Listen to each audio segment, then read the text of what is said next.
ನಿಯೋಜಿತ ಮುಖ್ಯಮಂತ್ರಿ ಆಗಿರ್ತಕ್ಕಂಥ ಮಾನ್ಯ ಶ್ರೀ ಡಿ ಕೆ ಶಿವಕುಮಾರ್ ಅವರಿಗೆ ಅಗಾಧವಾದ ರಾಜಕೀಯ ಅನುಭವ ಇದೆ,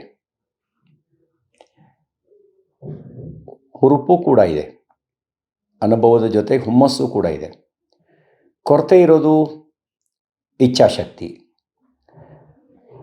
ಎಲ್ಲದಕ್ಕಿಂತ ವ್ಯಕ್ತಿಗತ ರಾಜಕಾರಣಕ್ಕಿಂತ, ಹಿತಾಸಕ್ತಿಗಿಂತ, ಪಕ್ಷದ ಹಿತಾಸಕ್ತಿಗಿಂತ ರಾಜ್ಯದ ಹಿತ ಮುಖ್ಯ ಅನ್ನೋದು ಆದ್ಯತೆ ವಿಷಯವಾದರೆ ಒಳ್ಳೆ ಕೆಲಸ ಮಾಡಲಿಕ್ಕೆ ಸಾಧ್ಯ ಇದೆ.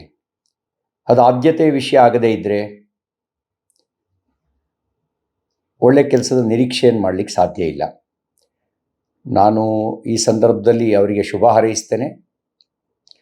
ನಿಮ್ಮ ಆದ್ಯತೆಯ ವಿಷಯ ರಾಜ್ಯದ ಹಿತಾಸಕ್ತಿಯಾಗಲಿ, ರಾಜ್ಯದ ಅಭಿವೃದ್ಧಿಗೆ ಆದ್ಯತೆ ಸಿಗಲಿ, ನಿರುದ್ಯೋಗಿ ಯುವಕರಿಗೆ ಉದ್ಯೋಗಾವಕಾಶಗಳನ್ನು ಸೃಷ್ಟಿ ಮಾಡ್ತಕ್ಕಂಥ ದೂರದೃಷ್ಟಿಯ ಯೋಜನೆಗಳು ಜಾರಿಗೆ ಬರಲಿ,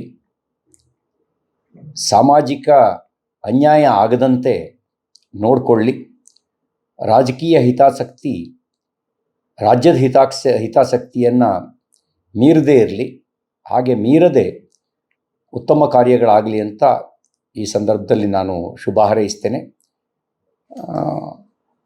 ಕಾಂಗ್ರೆಸ್ ಪಾರ್ಟಿ ಎಲ್ಲಿಯವರೆಗೆ ತನ್ನ ನೀತಿಯನ್ನು ಬದಲಾಯಿಸ್ಕೊಳ್ಳಲ್ಲ, ಕಾಂಗ್ರೆಸ್ ಪಕ್ಷ ಎಲ್ಲಿಯವರೆಗೂ ತನ್ನ ನೀತಿಯನ್ನು ಬದಲಾಯಿಸ್ಕೊಳ್ಳಲ್ಲ, ಅಲ್ಲಿವರೆಗೆ ಈ ತುಷ್ಟೀಕರಣ ರಾಜಕಾರಣ ಮುಂದುವರಿಯುತ್ತೆ. ಹಣವೇ ಪ್ರಧಾನವಾದಾಗ ಆಡಳಿತದಲ್ಲಿ ಬಿಗಿ ತಪ್ಪುತ್ತೆ. ಹಾಗಾಗದಂತೆ ಎಚ್ಚರ ವಹಿಸಿ ಜನಮನ್ನಣೆಯನ್ನು ಪಡೀಲಿ ಅಂತ ನಾನು ಹಾರೈಸ್ತೇನೆ. ನ್ಯೂಸ್ ಫಸ್ಟ್, ನಿರ್ಭೀತಿಯಿಂದ ನಿಮ್ಮ ಪರವಾಗಿ.